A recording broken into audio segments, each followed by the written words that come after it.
ఈ అధ్యాయంలో పోషకాల నిర్వహణ, కలుపు మొక్కల నిర్వహణ మరియు నీటి నిర్వహణతో పాటు సమర్థవంతమైన విత్తే పద్ధతుల గురించి తెలుసుకుందాం. విత్తనం. మొలకెత్తిన విత్తనాలను విత్తన గడ్డపై ఏకరీతిలో విత్తండి. నర్సరీలో తగినంత నీరు ఉండాలి. వరి నాట్లు వేసే సాంప్రదాయిక ప్రక్రియలో వరి మొక్కల ఆరోగ్యవంతమైన పెరుగుదలను నిర్ధారించడానికి అనేక ముఖ్యమైన దశలను అనుసరించాలి. ముందుగా మొలకలను జాగ్రత్తగా సిద్ధం చేయాలి మరియు అవి సరైనవని నిర్ధారించుకోవాలి. వయస్సు మరియు శక్తి. రెండవది, వరి సాగుకు అనువైన పరిస్థితులను సృష్టించడానికి వరి పొలాన్ని తగిన విధంగా నేలను సమం చేసి వరదలతో సరిచేయాలి. అప్పుడు మార్పిడి యొక్క క్లిష్టమైన దశలో సరైన పెరుగుదలకు వీలుగా ఖచ్చితమైన అంతర విధానాన్ని అనుసరించి వరదలున్న పొలంలో మొలకలను సున్నితంగా ఉంచుతారు. ఈ దశ సాధారణంగా శ్రమతో కూడుకున్న పని, దీనికి గణనీయమైన సమయం పడుతుంది. రైస్ ట్రాన్స్ప్లాంటర్ అనేది ఒక ప్రత్యేక వ్యవసాయ యంత్రం. ఇది యువవరి మొలకలను వరదలు ఉన్న పొలాలకు సమర్థవంతంగా మార్పిడి చేయడానికి రూపొందించబడింది. వరి సాగు యొక్క శ్రమతో కూడుకున్న ప్రక్రియను క్రమబద్ధీకరించడం వల్ల వరి సాగు యొక్క ఉత్పాదకతను గణనీయంగా పెంచుతుంది. అదే సమయంలో రైతులపై భౌతిక ఒత్తిడిని తగ్గిస్తుంది. సాధారణంగా నాటడం సమయాన్ని 50% లేదా అంతకంటే ఎక్కువ వరకు తగ్గిస్తుంది. ఈ సమయం పొదుపు రైతులకు మెరుగైన సామర్థ్యం మరియు ఉత్పాదకతగా అనువదిస్తుంది. మొదట, 1 హెక్టారు వ్యవసాయ భూమికి ప్రాథమిక పోషక సిఫార్సులను అర్థం చేసుకుందాం. నత్రజని హెక్టారుకు సుమారు 120 నుంచి 150 వరకు కిలోలు. భాస్వరం హెక్టారుకు సుమారు 60 నుంచి 80 వరకు కిలోల ఫాస్ఫేట్. పొటాషియం హెక్టారుకు సుమారు 60 నుంచి 80 వరకు కిలోల పొటాష్.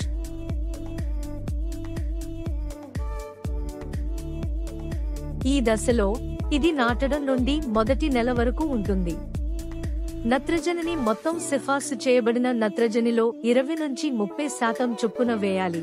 ఇది హెక్టారుకు దాదాపు 24 నుంచి 45 వరకు కిలోలకు సమానం. భాస్వరం మరియు పొటాషియం రెండింటినీ హెక్టారుకు 30 నుంచి 40 వరకు కిలోల ఫాస్ఫేట్ మరియు 30 నుంచి 40 వరకు కిలోల పొటాష్ వద్ద నిర్వహించాలి.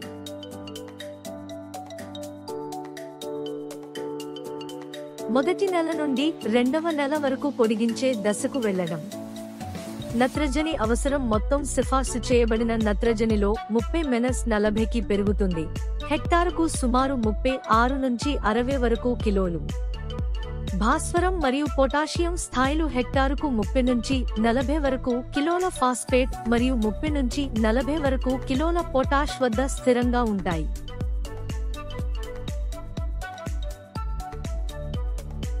మేము పానికల్ ప్రారంభ దశకు చేరుకున్నప్పుడు 2వ నుండి 3వ నెల వరకు ఉంటుంది. నత్రజని దాని అవసరాన్ని మొత్తం సిఫార్సు చేయబడిన నత్రజనిలో 30 నుంచి 40% వద్ద నిర్వహిస్తుంది. ఇది హెక్టారుకు సుమారుగా 36 నుంచి 60 వరకు కిలోలకు అనువదిస్తుంది. భాస్వరం మరియు పొటాషియం హెక్టారుకు 30 నుంచి 40 వరకు కిలోల ఫాస్ఫేట్ మరియు 30 నుంచి 40 వరకు కిలోల పొటాష్ వద్ద వర్తింపజేయడం కొనసాగుతుంది.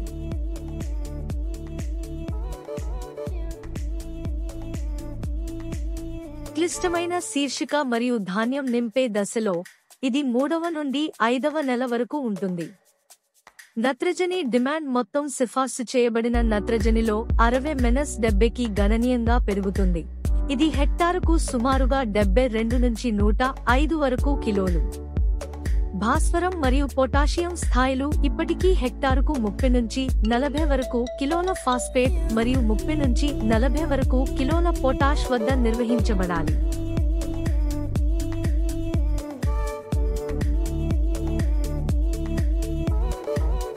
ఈ దశ 5వ మరియు 6వ నెలలు వర్తిస్తుంది. అధిక పెరుగుదలను నివారించడానికి నత్రజని దరఖాస్తును తగ్గించాలి. భాస్వరం మరియు పొటాషియం స్థాయిలు హెక్టారుకు 30 నుంచి 40 వరకు కిలోల ఫాస్ఫేట్ మరియు 30 నుంచి 40 వరకు కిలోల పొటాష్ వద్ద స్థిరంగా ఉండాలి.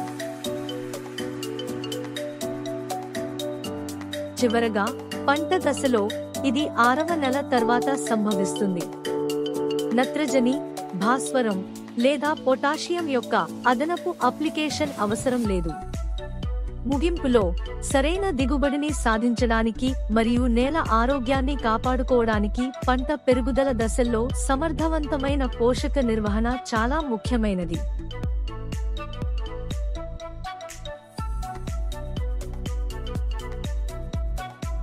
ప్రిటిలాక్లోర్ అనే సేఫ్నర్ తో కూడిన ప్రియమర్జెన్స్ హెర్బిసైడ్ హెక్టారుకు 0.3 కిలోగ్రాముల చొప్పున వర్తించబడుతుంది.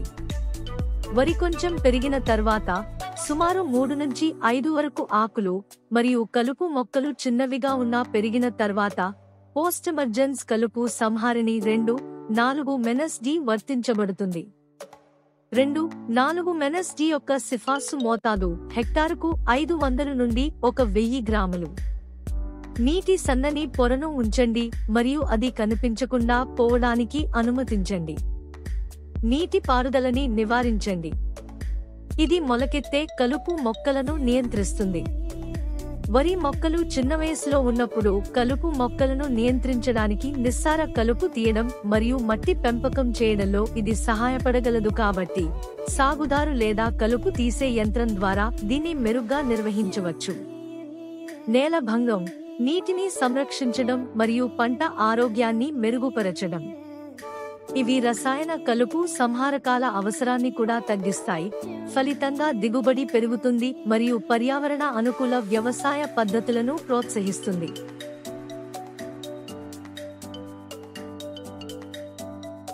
విత్తిన తర్వాత నీటి ఎద్దడిని నివారించడానికి 18 నుండి 24 గంటల లోపు నీటి పారుదల జరగాలి. సీడ్ బెడ్ లో ఏ భాగము నీటి స్తబ్దతను అనుభవించకుండా చూసుకోవడం చాలా ముఖ్యం. క్రమంగా 3వ నుండి 5వ రోజు వరకు మట్టిని నింపడానికి తగినంత నీటిని అనుమతించండి. 5 రోజుల తరువాత మొలకల ఎత్తును బట్టి నీటి మట్టాన్ని సుమారు 1.5 సెంటీమీటర్ పెంచవచ్చు. తదనంతరం సుమారు 2-5 సెంటీమీటర్ స్థిరమైన నీటి లోతును నిర్వహించడం మంచిది. వరి పొలాలలో స్థిరమైన నీటి స్థాయిలను నిర్వహించడానికి సోలార్ నీటి పంపులు చాలా ప్రభావవంతంగా ఉంటాయి. వారు బావులు లేదా చెరువుల వంటి వనరుల నుండి నీటిని తీసుకుంటారు, ఖచ్చితమైన నీటిపారుదల కోసం పొలాలకు పంపిణీ చేస్తారు. కంట్రోలర్లు మరియు సెన్సార్లతో అమర్చబడి ఈ పంపులు వరి మొక్కల వివిధ ఎదుగుదల దశలకు అవసరమైన నీటి లోతును నిర్ధారిస్తాయి. వీటిలో మార్పిడి, ఏపుగా పెరగడం మరియు పుష్పించేవి ఉన్నాయి. సౌర నీటి పంపులు తగ్గిన కార్యాచరణ మరియు ఇంధన ఖర్చుల ద్వారా ఖర్చును ఆదా చేస్తాయి. ఇది దీర్ఘకాలిక ఆర్థిక ప్రయోజనాలకు దారి తీస్తుంది.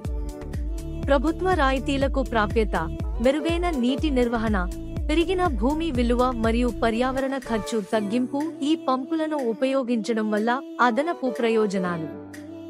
అందువల్ల విజయవంతమైన వరి సాగుకు తప్పనిసరిగా విత్తే పద్ధతులు, పోషకాల నిర్వహణ, సమర్థవంతమైన నీటి వినియోగం మరియు అప్రమత్తమైన కలుపు నియంత్రణను జాగ్రత్తగా ఏకీకృతం చేయడం అవసరం.